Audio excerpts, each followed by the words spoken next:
안녕하세요. 저는 포스트그레스QL 어드민 과정 4강, 포스트그레스QL DB 접속과 SQL문 처리 강의를 맡은 위 데이터랩 성진욱입니다. 반갑습니다. 네, 이번 강의에서는 DB 접속과 접속 환경, SQL문 처리, 데이터베이스 정보 SQL문에 대해 강의하도록 하겠습니다. 어, 앞서 강의했던 2강과 3강에서의 내용이 조금 중복될 수 있는 부분도 있는데 복습한다고 생각해 주시면 감사하겠습니다.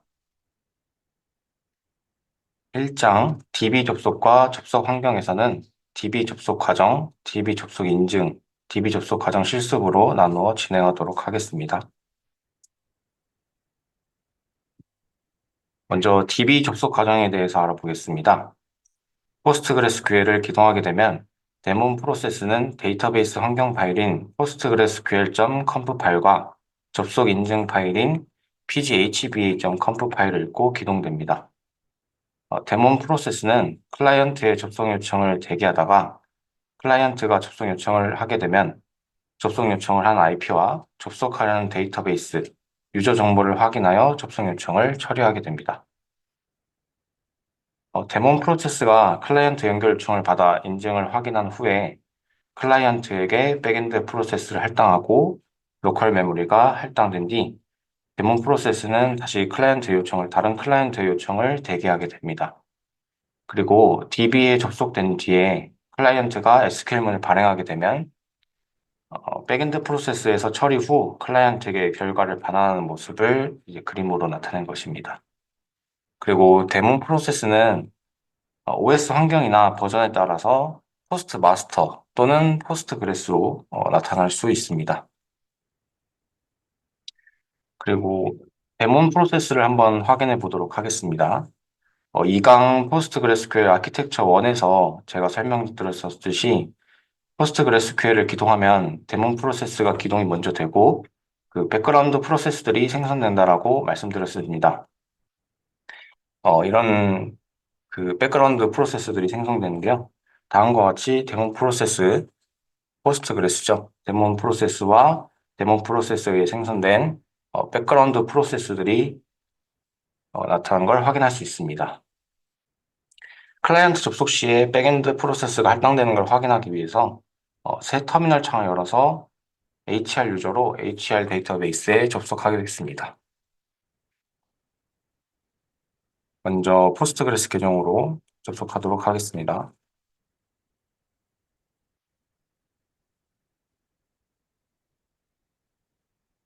그리고 나서 HR 계정으로 HR 데이터베이스에 접속해 보도록 하겠습니다.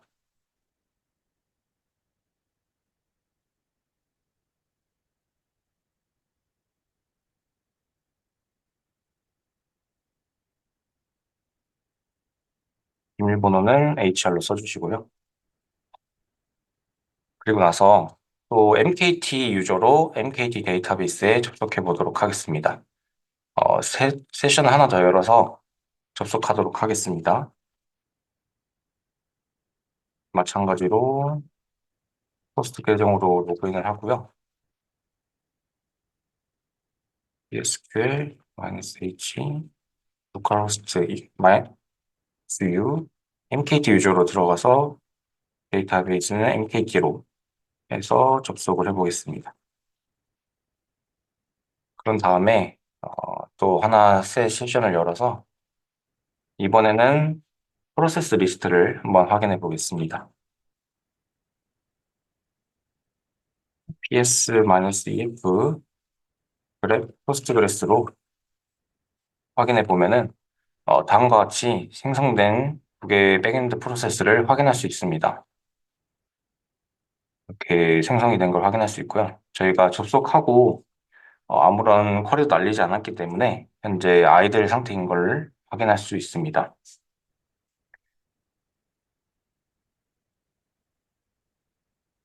네, 다음은 접속 인증에 대한 부분입니다. 포스트그레스QL 기동 시에 데몬 프로세스는 환경 설정 파일인 postgresql.conf와 접속 인증 관련 파일인 pghba.conf 파일을 읽고 기동돼서 클라이언트의 접속 요청을 처리한다고 말씀드렸습니다. 접속 인증 관련 파일인 pghba.conf 파일은 특정 IP에서만 HR 데이터베이스에 HR 유저로 접속 가능하도록 설정이 되어 있기 때문에 특정 IP가 아닌 다른 IP에서 HR 유저로 HR 데이터베이스에 접속하려고 하면은 접속이 되지 않습니다. 여기는 134로 적용이 되어 있는데요. 그래서 135의 IP로 HR 유저가 HR 데이터베이스에 접속하려고 하면은 접속이 되지 않습니다. 다음은 DB에 접속해보고 주의할 사항에 대해서 말씀드리겠습니다. 먼저 PPT를 보면서 먼저 말씀을 드리고 같이 실습을 진행하도록 하겠습니다. 우선 데이터베이스에 DB 관리자인 포스트그레스 유저로 HR 데이터베이스에 접속하고 다른 하나는 HR 유저로 HR 데이터베이스에 접속해 보겠습니다.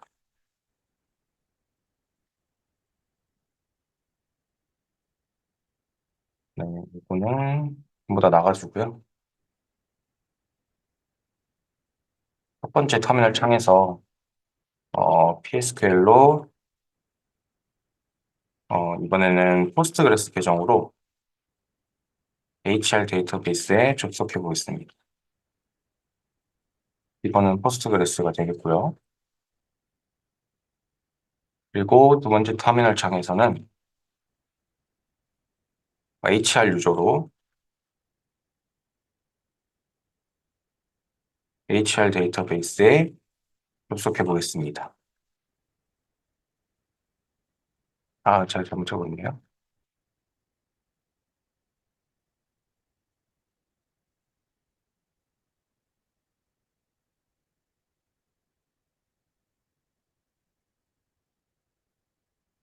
네. 그리고 나서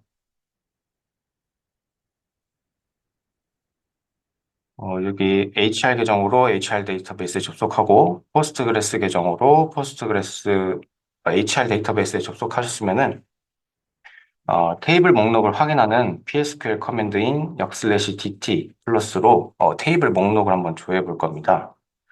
테이블 목록을 조회해 보면은 HR 계정으로 HR 데이터베이스에 접속한 곳에서는 DEPT 테이블과 EMP 테이블이 정상적으로 확인이 됩니다. 하지만 포스트그레스 계정으로 HR 데이터베이스에 접속한 곳에서는 테이블 목록을 확인해 보면은 아무것도 나오지 않습니다. 실제로 그런지 한번 실습을 진행하면서 확인해 보도록 하겠습니다. 여기는 네, 잠시만요. 여기는 포스트그레스 계정으로 두 번째네요. 예, HR 계정으로 HR 데이터베이스에 접속한 곳입니다. 테이블 목록을 확인하기 위해서 역/dt 플러스로 테이블 목록을 확인해 보면은 정상적으로 DEPT 테이블과 EMP 테이블이 나오는 것을 확인할 수 있습니다. 그리고 이제 첫 번째 터미널에서 이거는 포스트그레스 계정으로 HR 데이터베이스에 접속한 곳인데요. 마찬가지로 역/dt 플러스로 테이블 목록을 구하게 되면은 아무것도 나오지 않습니다.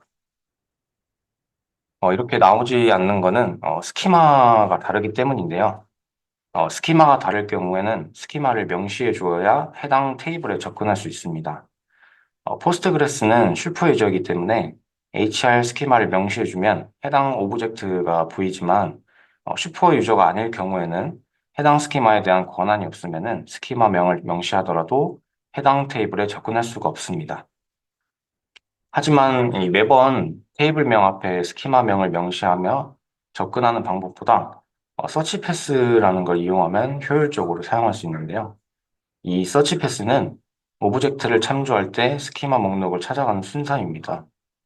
이걸 확인하는 방법은 show search pass로 확인할 수 있으며 기본적으로는 이렇게 유저, 퍼블릭으로 나오게 되는데요.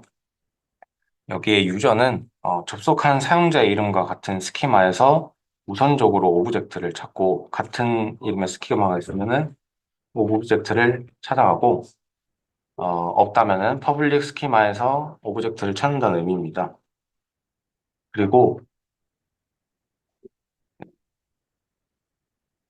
현재 어떤 스키마를 사용 중인지 확인하는 방법은 select current 스키마를 발행해서 어떤 스키마를 사용 중인지 확인 가능합니다.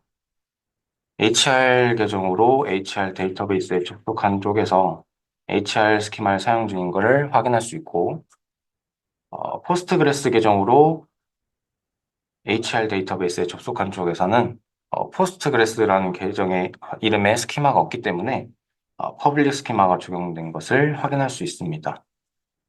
한번 직접 실습을 하면서 확인해 보도록 하겠습니다. 먼저 첫 번째 터미널인데요. 포스트그레스 계정으로 HR 데이터베이스에 접속한 겁니다.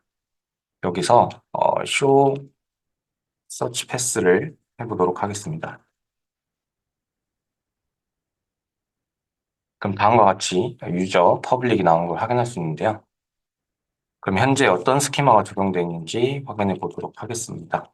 select 하시고 current 스키마를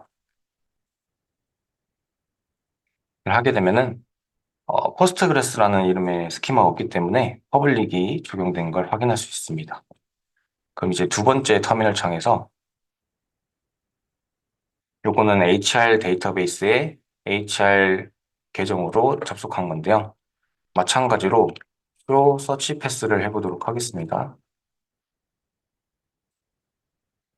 마찬가지로 유저 퍼블릭 이게 디폴트 값입니다. 현재 어떤 스키마가 적용되는지 확인해 보겠습니다.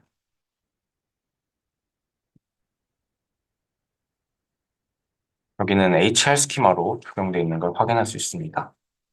그래서 포스트그레스 계정으로 접속한 곳에서는 HR 스키마로 만들어진 테이블이 보이지 않게 됩니다. 테이블을 만들어서 한번 확인해 보도록 하겠습니다. 포스트그레스 계정으로 HR 데이터베이스에 접속한 뒤에 위 데이터랩이라는 테이블을 한번 만들어 보도록 하겠습니다. 여기서 포스트그레스 계정으로 HR 데이터베이스에 접속한 뒤에 위 데이터랩이라는 테이블을 생성하게 되면은 퍼블릭이라는 스키마로 생성이 되고 테이블 목록을 확인해 보면 퍼블릭 스키마로 적용되어 있기 때문에 HR 스키마의 테이블은 보이지 않고 위 데이터랩 테이블만 보이게 됩니다. 그리고 HR 계정으로 HR 데이터베이스에 접속한 쪽에서는 테이블 목록을 조회하게 되면 서치 패스가 유저 퍼블릭이라고 했죠. 그래서 HR 스키마 그리고 퍼블릭 순으로 되어 있기 때문에 HR과 퍼블릭 스키마의 테이블이 모두 보이게 됩니다. 한번 직접 해보면서 확인해 보도록 하겠습니다. 먼저 포스트그레스로 HR 데이터베이스에 접속한 계정으로 테이블을 만들어 보도록 하겠습니다. 이 데이터 랩이라는 테이블을 만들고요. 컬럼은 T1, 인트로 간단하게 한번 만들어 보겠습니다. 이렇게 생성이 된 뒤에 테이블 목록을 조회하게 되면은 마찬가지로 이 퍼블릭으로 만든 위 데이터 랩이란 테이블만 조회하게 됩니다. 그리고 HR 계정으로 HR 데이터베이스에 접속한 곳에서 테이블 목록을 확인하게 되면은 여기는 HR 퍼블릭 순으로 서치 패스가 되어 있기 때문에 HR 스키마의 테이블과 퍼블릭 스키마 테이블이 모두 보이게 됩니다.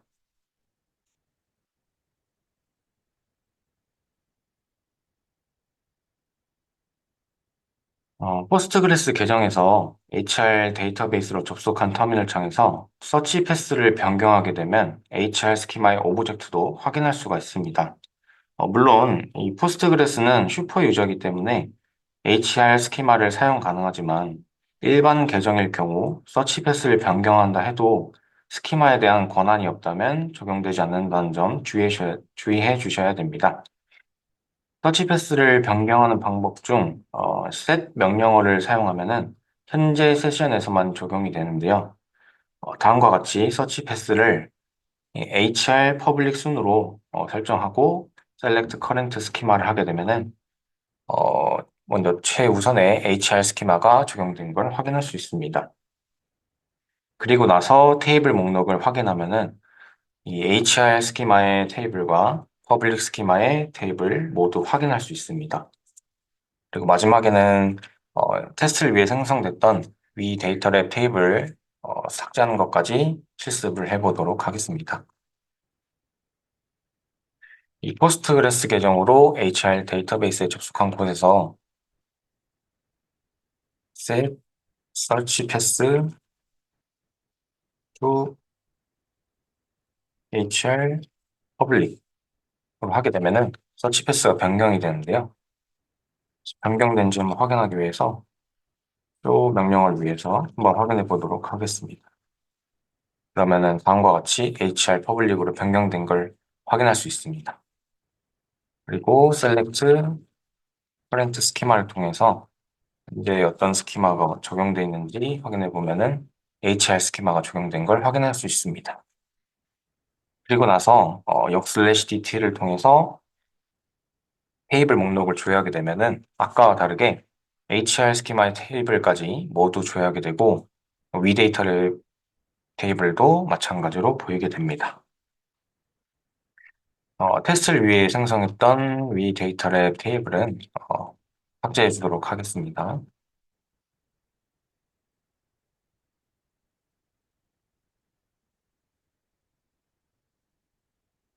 앞서 set 명령어를 통해 제가 이제 해당 세션에서만 서치 패스를 적용했는데요. 하지만 해당 세션에서만 유지되기 때문에 데이터베이스를 변경한다거나 세션을 종료하면은 다시 기본 설정인 서치 패스로 변경됩니다. 이걸 이제 맨날 적용하면 힘들겠죠? 영구적으로 설정하는 방법은 alter 유저 또는 alter 데이터베이스를 통해서 변경할 수 있는데요. alter 유저를 하게 되면은 특정 사용자에 대해서 영구적으로 서치 패스를 설정할 수도 있고 alter 데이터베이스를 통해서 특정 데이터베이스에 대해서 영구적으로 설정할 수 있습니다. 기본적으로 이런 명령어를 쓰게 되고요. 이제 복구하는 명령어는 reset 명령을 통해서 복구를 할 수 있습니다. 네, 다음은 2장 SQL문 처리에 대해서 한번 알아보도록 하겠습니다. 2장은 클라이언트 SQL문 처리 시 데이터를 찾는 과정, 그리고 캐시 히트, 캐시 미스, 그 다음에 SQL문 처리 과정, 파서, 어널라이저, 옵티마이저, 익스큐터, 실행 계획 확인 실습 순으로 진행하게 됩니다. 네, 보시는 그림은 포스트그레스QL에서 클라이언트가 발행한 SQL문 처리 시에 데이터를 찾는 과정을 그림으로 표현하는 겁니다. 쉐어드 메모리의 쉐어드 버퍼에서 이제 우선적으로 데이터를 찾고 없으면은 디스크로부터 데이터를 가져와서 쉐어드 버퍼에 저장하게 됩니다. 수직적으로 표현하자면 클라이언트가 SQL문을 발행하고 쉐어드 메모리에 쉐어드 버퍼에서 원하는 데이터가 있는지 먼저 확인을 합니다. 그리고 없으면은 디스크로부터 데이터를 가져와서 쉐어드 버퍼에 저장한 뒤 클라이언트에게 결과를 반환한다는 것을 그림으로 표현했습니다.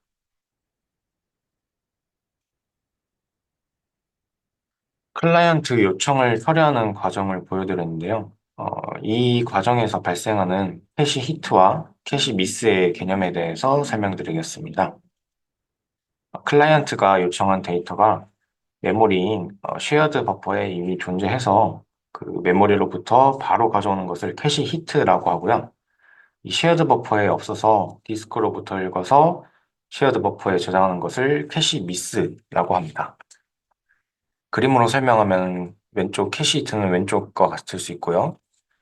네, 쉐어드 메모리에 쉐어드 버퍼에 있어서 바로 그 데이터를 전달하게 되고 캐시 미스의 경우는 쉐어드 메모리에 쉐어드 버퍼상에 요청한 데이터가 없어서 디스크로부터 읽어서 다시 저장하는 과정을 캐시 미스라고 합니다.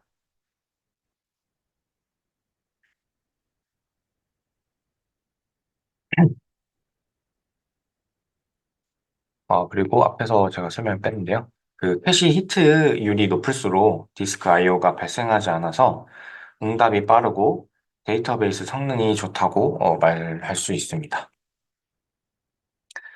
다음은 PG 버퍼 캐시라는 익스텐션을 사용해서 이 쉐어드 버퍼상 차지하는 비율이 어떻게 변화하는지를 확인해 보면서 캐시 히트와 캐시 미스를 한번 확인해 보도록 하겠습니다. 그리고 이 익스텐션이라는 거는 포스트그레스QL에서 기능을 확장하기 위한 모듈이라고 생각하시면 됩니다. 먼저 PPT를 기준으로 먼저 설명드리겠습니다. 피지벤치에 저희 2강, 3강에서 많이 했던 피지벤치를 통해서 피지벤치 테스트 데이터베이스에 데이터를 삽입을 하고 그다음에 쉐어드 버퍼를 초기화하기 위해서 시스템 CTL 리스타트를 통해서 포스트그레스QL을 재기동합니다. 그리고 나서 피지벤치 테스트 데이터베이스에 접속을 한 뒤에 create extension 문으로 pgBuffer 캐시를 설치를 하고 다음과 같은 쿼리를 통해서 쉐어드 버퍼 상에 얼마나 사용 중인지를 확인해 보는 실습을 해보도록 하겠습니다. 네, 여기서 먼저 나가 주시고요. 피지벤치 테스트로 먼저 데이터를 삽입해 주도록 하겠습니다. 스케일은 5 정도로 주겠습니다.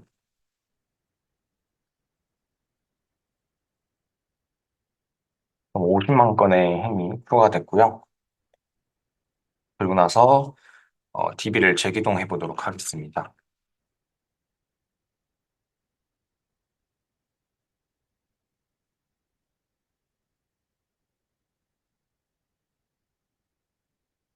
재기동을 했으면은 이제 접속을 해볼 텐데요.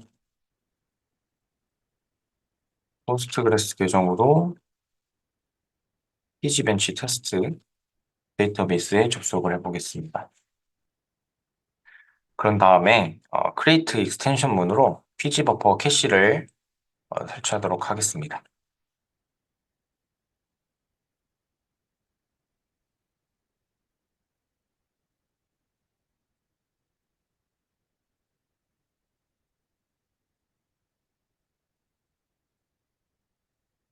그러면 create extension이 나오는데요. 설치가 됐는지 한번 확인해 보려면은 이 명령어 역/dx를 통해서 설치된 걸 확인할 수 있습니다. 그럼 이제 다음과 같이 pgBuffer 캐시가 설치된 걸 확인할 수 있습니다. 설치가 되셨다면은 이 다음 쿼리를 통해서 현재 얼마나 사용하고 있는지를 확인해 보도록 하겠습니다. 붙여넣기를 하고요. 값을 확인해 보면은 현재 약 1.9% 정도를 사용하고 있다는 걸 확인할 수 있습니다. 토탈은 32768인데요. 요거는 이제 쉐어드 버퍼의 페이지 개수를 뜻합니다. 그 중에서 615개의 페이지를 현재 사용하고 있다는 거고요. 그리고 나서 네, 현재 이제 버퍼상에 차지하는 비율은 1.9%고요. 이거는 기본적으로 시스템 카탈로그에 데이터가 올라와 있기 때문에 이 정도로 나오게 됩니다. 그리고 이제 2강에서 실습하면서 확인했었던 pgstat 데이터베이스에서 논리적 읽기인 블록 히트수와 물리적 읽기인 블록 리드수를 한번 확인해 보도록 하겠습니다. 그리고 pgbench 어카운트 테이블에 모든 행 개수를 확인하는 쿼리를 발행하고 어떻게 변하는지를 한번 확인해 보도록 하겠습니다.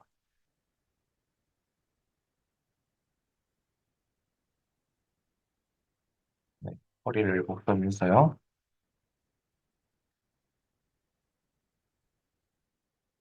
다시 복사를 하겠습니다.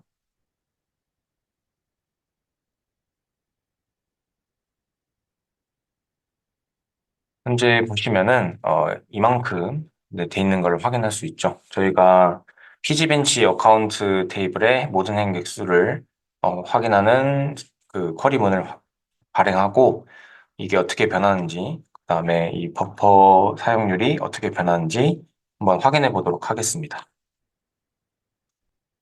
select count 해서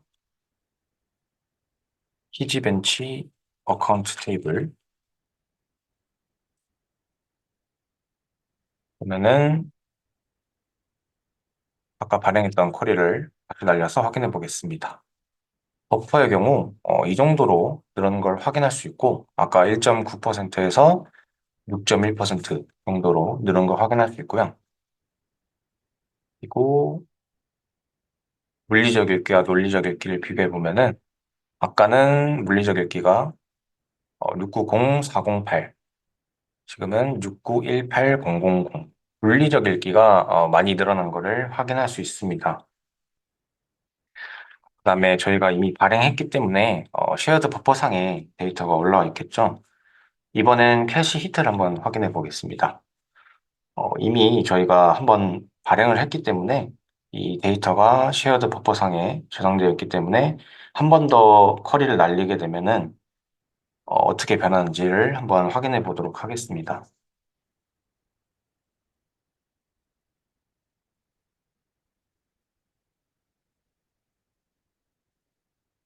한 번 더 쿼리를 발행하고요. 네, PG벤치 어카운트 테이블의 모든 행개수를 확인하는 쿼리를 날린 뒤에 버퍼 사용량을 비교해 보겠습니다. 마찬가지로 네, 6.1%인 것을 확인할 수 있는데요. 이는 이미 쉐어드 버퍼에 데이터가 있기 때문에 디스크로부터 읽어오지 않고 바로 메모리에서부터 가져오는 캐시 히트가 발생했다고 말할 수 있습니다.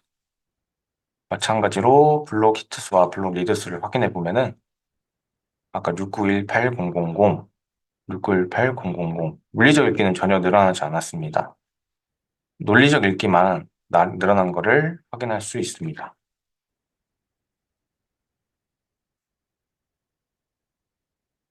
네, 버퍼 사용률도 아까와 같이 네, 똑같은 것을 확인할 수 있었습니다. 6.1%. 그리고 이제 버퍼 캐시 히트 레이쇼라고 해가지고 데이터베이스별 캐시 히트율을 확인하는 쿼리인데요. 쿼리는 이제 다음과 같습니다. 이걸 통해서 한번 현재 어느 정도인지 확인해 보도록 하겠습니다.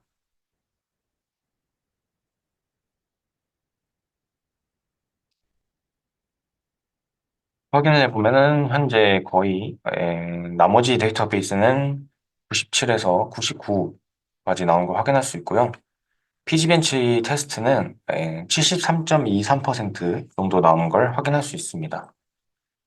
여기서 저희가 캐시 히트를 발생시키기 위해서 한 번 더 같은 쿼리를 조회하고 다시 한 번 더 그 캐시 히트율이 어떻게 되는지를 확인해 보면은 아까는 73.23, 지금은 73.25. 예, 조금 증가한 것을 확인할 수 있습니다.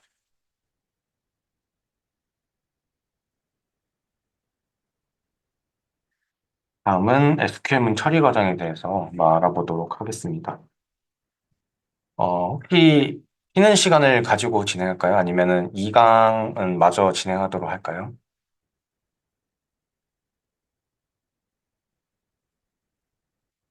5분만 쉬었다. 그러면은, 네, 5분만 쉬었다가 8시 5분에 진행하도록 하겠습니다.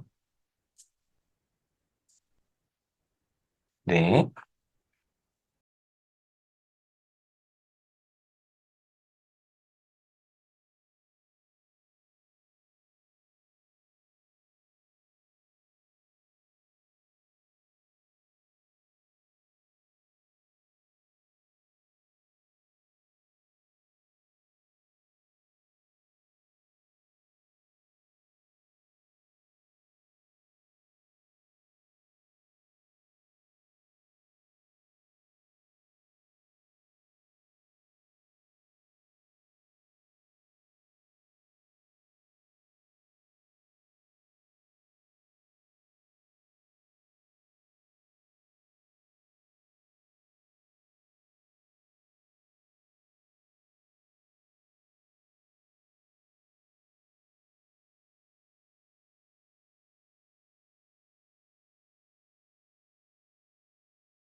네, 이제 5분이라서 진행을 마저 이어가도록 하겠습니다.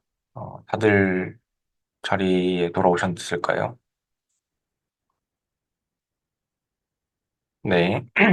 그러면은 이어서 진행하도록 하겠습니다. 이제 SQL문 처리 과정에 대해서 알아보도록 하겠습니다.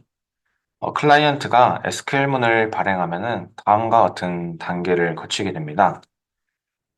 이렇게 5단계로 나뉘게 되는데요. 간단하게 요약하자면은 클라이언트로부터 SQL문을 전달을 받으면 문법 체크, 의미 분석, 최적의 실행 계획 생성, 실행 계획에 따른 쿼리 수행, 클라이언트에게 결과값 반환 순으로 진행이 되게 됩니다. 먼저 첫 번째 단계인 파서에서는 입력받은 쿼리의 문법을 검증하고 파스트리란 거를 생성하게 됩니다. 다음에 쿼리를 예시로 파스트리를 생성하면은 이 아래 그림과 같이 생성이 되는데요. select, from, where과 같이 키워드가 제대로 사용되었는지, 오타는 없는지, 그다음에 존재하는 문법인지, 순서가 맞게 되었는지 등을 확인하고 파스트리를 생성하게 됩니다. 이 파스트리는 select절, from절, where절 요소별로 구분해 놓은 것이라고 이해하시면 편합니다. 네, PostgreSQL에서 문법 순서는 select, from, join, where, group by, having, order by, limit 이제 순으로 되어 있는데요. 위 순서가 잘못되었을 경우에도 예를 들어서 group by 절보다 order by가 먼저 오는 경우에도 이 신텍스 에러가 발생되게 됩니다. 그 밑에 들어가 있는 거는 제가 이제 order by를 where 절보다 먼저 넣어가지고 입력을 해보았는데요. 다음과 같이 신텍스 에러가 발생한 것을 확인할 수 있습니다. 직접 한번 네, 해봐서 신텍스 에러가 나온지 한번 확인해 보도록 하겠습니다. 먼저 HR 데이터베이스로 이동한 뒤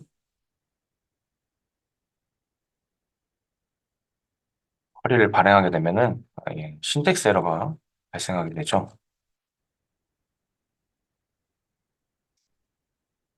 그다음에 애널라이저에서는 전달받은 파스트리를 바탕으로 쿼리 트리를 생성하고 시스템 카탈로그의 정보를 바탕으로 이 내부적으로 테이블, 컬럼, 제약 조건 등에 대한 의미 분석 검증을 수행합니다. 이 예시를 든 쿼리를 바탕으로 설명드리면은 EMP 테이블이 존재하는지, 그다음에 EMP 네임 컬럼과 이 셀러리 컬럼이 존재하는지, 그리고 이 연산 시기 적절한지 등을 확인하게 됩니다. 확인은 포스트그레스QL이 내부적으로 이 시스템 카탈로그를 참조하여 확인하는데 SQL로 표현하자면은 다음과 같습니다. 물론 이렇게 똑같이 한다기보다는 이런 식으로 내부적으로 시스템 카탈로그를 확인한다라고 이해해 주시면 되겠습니다. PG 클래스에서 EMP 테이블이 존재하는지 확인하고 그다음에 EMP 테이블이 존재한다면 EMP 테이블의 OID를 통해서 PG 어트리뷰트에서 EMP 네임과 셀러리 테이블이 존재하는지 컬럼이죠. 네, 확인하게 됩니다. 한번 직접 조회를 해서 보여드리도록 하겠습니다.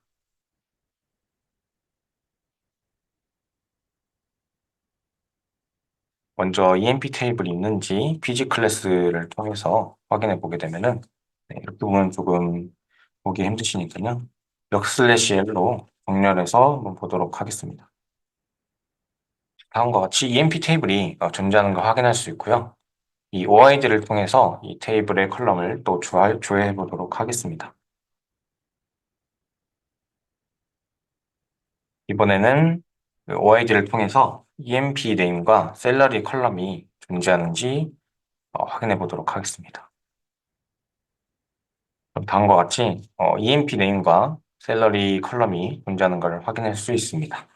이런 식으로 이제 시스템 카탈로그를 참조해서 포스트그레스QL이 내부적으로 확인하게 됩니다. 네, 다음은 리라이터 및 옵티마이저인데요. 옵티마이저는 실행 계획을 세우는 단계입니다. 총 3단계에 걸쳐서 진행이 되는데요. 여기서는 옵티마이저를 3단계로 제가 나눠서 보여드렸습니다. 여기 첫 번째 쿼리 트랜스포머에 해당되는 게 리라이터라고 생각해 주시면 됩니다. 이 3단계로 나누는데 쿼리 트랜스포머, 코스트 에스티메이터, 플랜 제너레이터로 이제 나누는데요. 첫 번째는 쿼리가 효율적으로 실행될 수 있도록 최적화가 이루어질 수 있는 단계입니다. 무조건 바뀌는 건 아니고요. 정해진 규칙에 따라서 변할 수도 있고 아니면 변하지 않을 수도 있습니다. 그리고 두 번째 단계에서는 통계 정보 및 인덱스를 사용해서 다양한 실행 경로의 비용을 추정합니다. 비용을 계산하여 코스트가 더 낮은 방법을 선택하게 됩니다. 그리고 세 번째 단계는 비용 추정을 바탕으로 최적의 실행 계획을 생성하고 그 다음에 익스큐터에게 전달하게 되는 역할을 하게 됩니다. 옵티마이저는 최적의 실행 계획을 생성하기 위해서 통계 정보와 인덱스 정보를 사용하게 되는데요.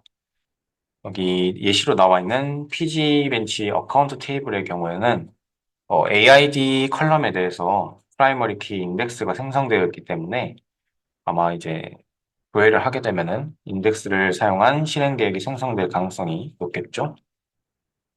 그러면은 실제로 실행 계획을 한번 확인해서 확인해 보도록 하겠습니다. AID 컬럼에 대해서 인덱스가 있기 때문에 한번 실행 계획을 확인해 볼 텐데요. 실행 계획을 확인하는 명령어는 explain 명령을 통해서 확인할 수 있습니다.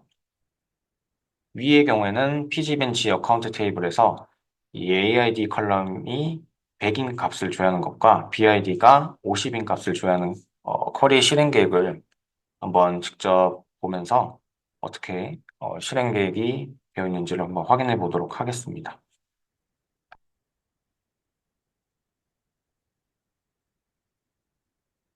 먼저 explain을 통해서 실행 계획을 조회하는 명령을 쓰고 pgbench 어카운트 테이블 그다음에 조건을 AID가 100인 거를 한번 조회해서 어떻게 되는지 한번 확인해 보도록 하겠습니다. 제가 잘못 들어갔네요. 네, 그냥 복사해서 하도록 하겠습니다.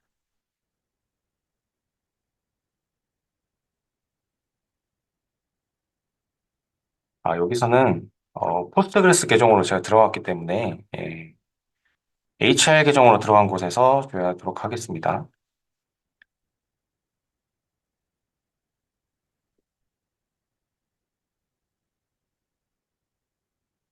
네, 잠시만요.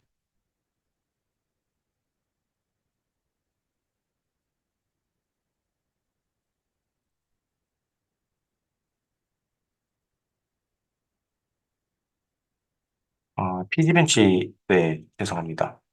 PG벤치 테스트 데이터베이스로 가야 되는데, 잘 착각했습니다.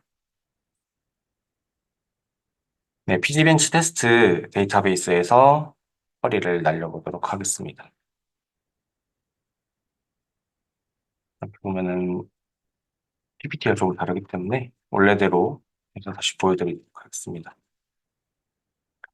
네, AID가 100인 쿼리를 조건을 주고 조회를 하게 되면은 인덱스를 사용해서 찾는다고 이제 쿼리 플랜이 나오게 되고요. 이제 밑에를 보시면은 BID가 50인 값으로 조회를 한번 해보도록 하겠습니다. 그럼 이번에는 시퀀스 스캔으로 해가지고 테이블을 스캔하는 그 실행 계획을 확인할 수 있습니다. 인덱스가 있다고 무조건 인덱스를 타지는 않습니다. 코스트 기반으로 선택되기 때문에 인덱스가 있더라도 테이블을 스캔하는 비용이 더 낮다면은 인덱스를 타지 않을 가능성이 큽니다.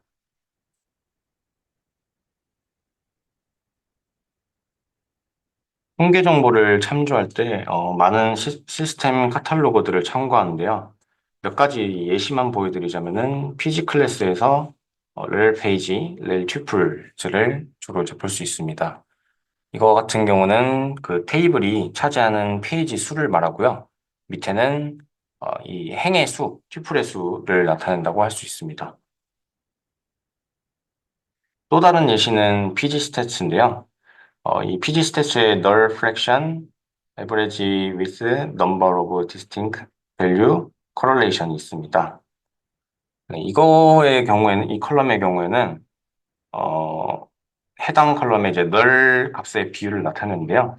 모두 널 값인 경우에는 1이 되고, 모두 널이 아닐 경우에는 0이 됩니다. 그럼 이제 전체에서 널 값이 30% 정도 되면은 이 값이 0.3이 되게 됩니다. 이 컬럼의 경우에는 해당 컬럼에 존재하는 고유 값의 수를 말하는데요. 양수 값으로 나타나면은 고유한 값의 정확한 개수고, 음수 값으로 나온다면은 고유 값수를 테이블 전체 행수 비율로 나타낸 겁니다.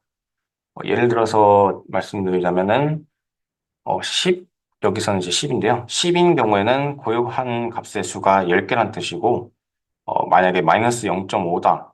그렇다면은 전체 행의 50%가 고유한 값을 가진다고 이해하시면 됩니다. 그럼 이제 마이너스 1이면은 모든 행이 고유한 값을 가진다고 할 수 있겠죠. 이제 모든 행이 고유한 값을 가지기 때문에 인덱스 컬럼으로 선택하기 좋습니다. 마지막은 해당 컬럼의 값이 얼마나 잘 정렬되는지를 의미하는데요. 1에서 10까지의 가지는 이제 컬럼의 경우, 예를 들어서 1, 2, 3 쭉쭉 해서 이제 8, 9, 10 이렇게 돼 있을 경우, 이 코러레이션이 1이 되고, 10, 9, 8 해가지고 3, 2, 1일 경우에는 이제 마이너스 1이 됩니다. 그렇기 때문에 0이 될수록 이 값이 정렬이 잘 안 돼 있다고 생각하시면 됩니다. 1에 가까운 값일수록 물리적으로 저장된 상태와 컬럼의 값이 일치하기 때문에 인덱스 컬럼으로 선택하기 좋습니다. 마지막 익스펙터 단계에서는 옵티마이저가 수립한 실행 계획을 실행하는데요. 플랜을 실행할 준비해서 이제 플랜에 따라 데이터에 접근하고 처리하고 그 다음에 필터링의 작업을 걸쳐서 클라이언트에게 반환하게 됩니다. 아까와 조금 다르긴 한데요. 아까는 이제 AID가 100인 값과 BID가 50인 값을 조회했는데요. 이번에는 AID가 50, 그다음에 BID가 1인 그 실행 계획을 확인해보는 실습을 해보도록 하겠습니다. 피지벤치 어카운트 테이블에서 AID가 50인 행의 개수를 확인하는 쿼리 실행 계획이고 밑에는 BID가 1인 행의 개수를 확인하는 쿼리의 실행 계획입니다. 위의 실행 계획은 인덱스에 필요한 데이터가 모두 존재하기 때문에 테이블을 읽지 않고 처리했고 아래의 실행 계획은 BID 열에 인덱스가 없어서 이 병렬 스캔을 통해서 테이블의 모든 데이터를 스캔한 것을 확인할 수 있습니다. 이 explain 실행 계획을 보는 explain 명령어에는 이제 여러 옵션들이 존재하는데요. 앞서 보았던 explain만 쓰게 되면은 예상 실행 계획을 보여주고 실제로 실행하지는 않습니다. 이 analyze를 같이 쓰게 되면은 실제로 쿼리를 실행하고 실행 계획까지 보여주게 됩니다. 실제로 실행하기 때문에 이 쿼리의 실행 시간도 같이 확인할 수 있습니다. 거기다 이제 버퍼스 옵션까지 쓴다면은 이 버퍼 사용량까지 확인할 수 있는데요. 실행 계획의 각 과정에서 메모리 버퍼가 얼마나 사용되는지까지 확인할 수 있습니다. 그리고 이제 더 자세한 내용까지 보고 싶다면은 벌브스 옵션까지 사용하면 되는데요. 추가적으로 이제 더 상세한 정보를 보여주게 됩니다. 어, 여기서는 이제 아날라이즈까지 해서 하는 걸 보여드릴 텐데요. 이 버퍼스와 벌브스까지 해서 한번 직접 나중에 숙제로 한번 하겠습니다. 직접 실행해보는 실행 계획을 확인해보는 거를 숙제로 드리도록 하겠습니다. 이 아날라이즈를 옵션을 사용해서 실행 계획을 확인해 본 결과인데요. 실행 계획과 실행 시간까지 확인할 수 있는 거를 확인할 수 있습니다. 한번 직접 쿼리를 발행해서 확인해 보도록 하겠습니다.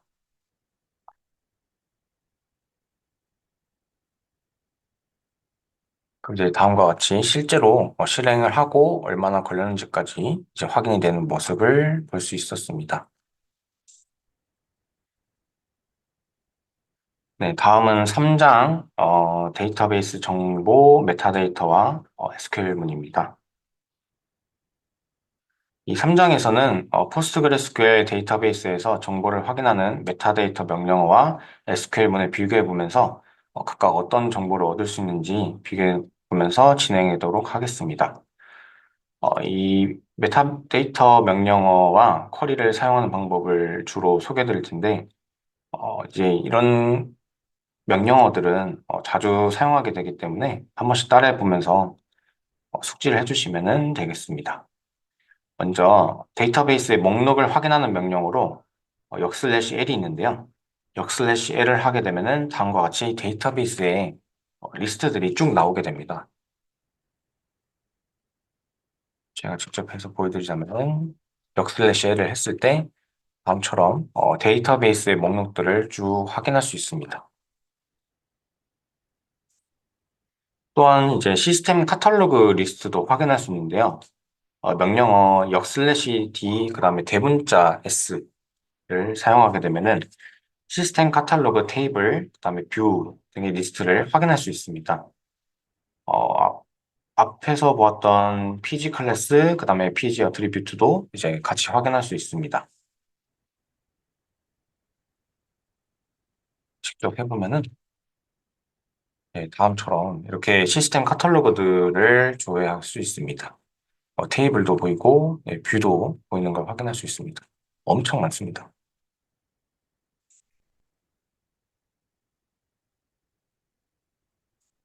그리고 다음은 SQL문을 사용해서 pgstat 데이터베이스 시스템 카탈로그를 통해서 한번 확인해 볼 텐데요. 이걸로 조회를 하게 되면은 pgstat pg 언더바 데이터베이스를 조회하게 되면은 OID, 데이터베이스 이름, 인코딩 등등 이 모든 데이터베이스에 대한 메타데이터를 조회할 수 있게 됩니다. 이것도 한번 직접 해보도록 하겠습니다.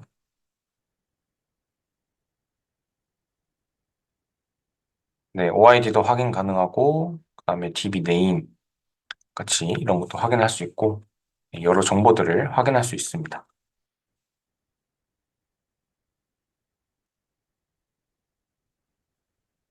데이터베이스 리스트를 조회할 때, 아까는 이제 명령어 역슬래시 L로 조회를 해서 확인을 했는데요. 여기다가 역슬래시 L 플러스를 통해서 조회를 하면은 역슬래시 L을 입력했을 때 정보에다가 뭐 테이블의 사이즈나 테이블 스페이스까지 조회가 가능하게 됩니다. 이것도 직접 하면서 보여드리도록 하겠습니다. 역슬래시 L 플러스를 하게 되면은 아까는 보이지 않았던 데이터베이스의 사이즈 그리고 테이블 스페이스까지 확인이 가능합니다.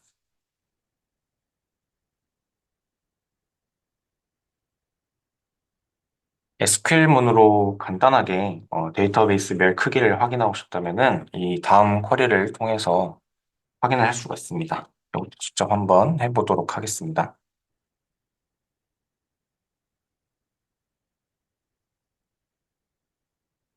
네, 그러면은 이제 단위까지 해서 이쁘게 잘 나오게 됩니다.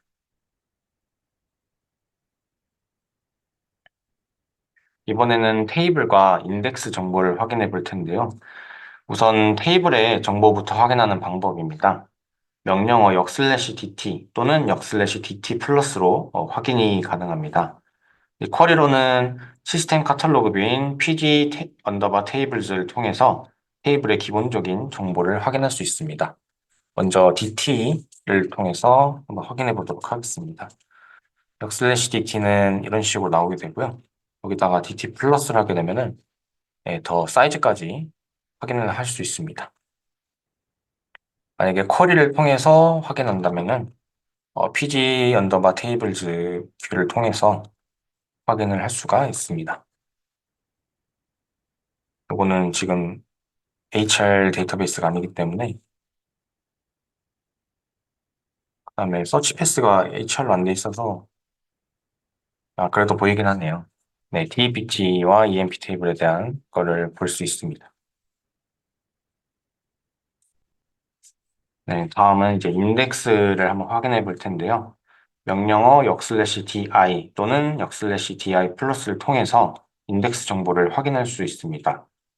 SQL 문으로는 시스템 카탈로그 메인 pg 언더바 인덱시즈를 통해서 인덱스에 대한 정보를 확인할 수 있습니다. 이것도 한번 확인해 보도록 하겠습니다. 역/di 여기는 HR 데이터베이스네요. 다시 pgbench 테스트 데이터베이스로 가서 역/di로 인덱스를 줘야 되면은 프라이머리 키 인덱스가 있는 것을 확인할 수 있습니다. 역/di 플러스까지 하게 되면은 마찬가지로 사이즈까지 확인을 할 수 있게 됩니다. SQL문으로 한번 확인해 보겠습니다.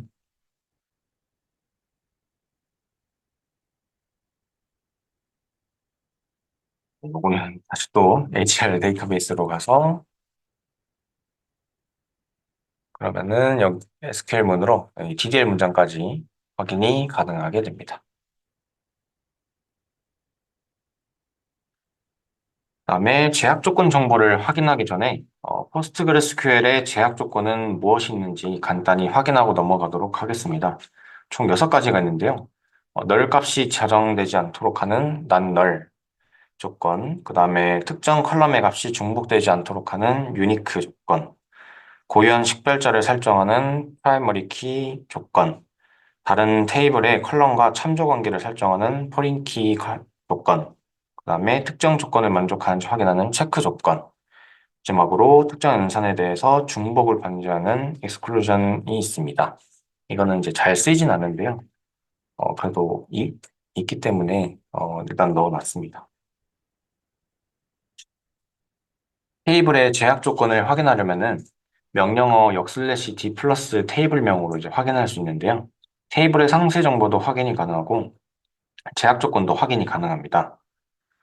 여기 PPT에 있는 거에서 설명을 드리자면은 낱널 제약 조건, 프라이머리 키, 포린 키 제약 조건을 확인할 수 있습니다.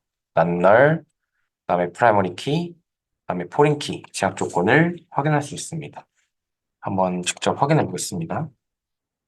역/d 플러스에서 EMP를 하게 되면은 네,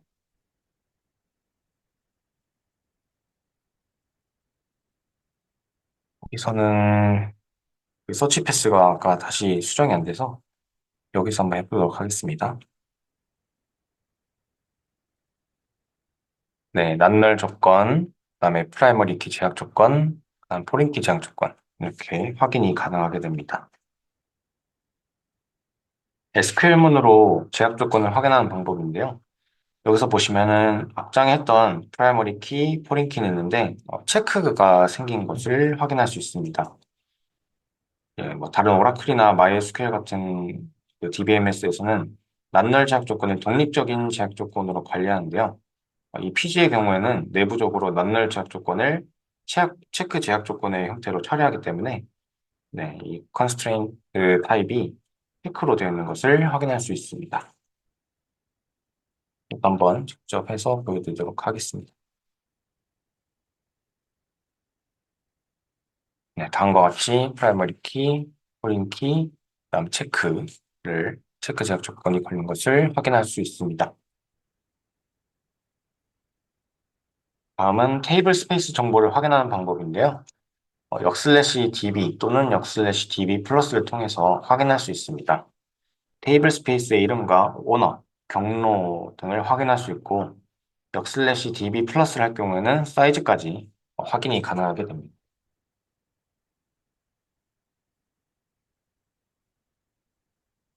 그리고 db 플러스 네, 사이즈까지 확인이 가능하게 되죠. 시스템 카탈로그 테이블인 pg 언더바 테이블 스페이스를 통해서도 확인할 수 있습니다. OID와 테이블 스페이스의 이름을 확인할 수 있고요. 이를 통해서 함수인 pg 언더바 테이블 스페이스 언더바 로케이션을 통해서 경로까지 확인을 할 수가 있습니다. 이것도 제가 직접 한번 실습을 하면서 보여드리도록 하겠습니다. 네, 테이블 스페이스를 확인할 수 있고, 이름과 OID까지 확인이 가능하고요.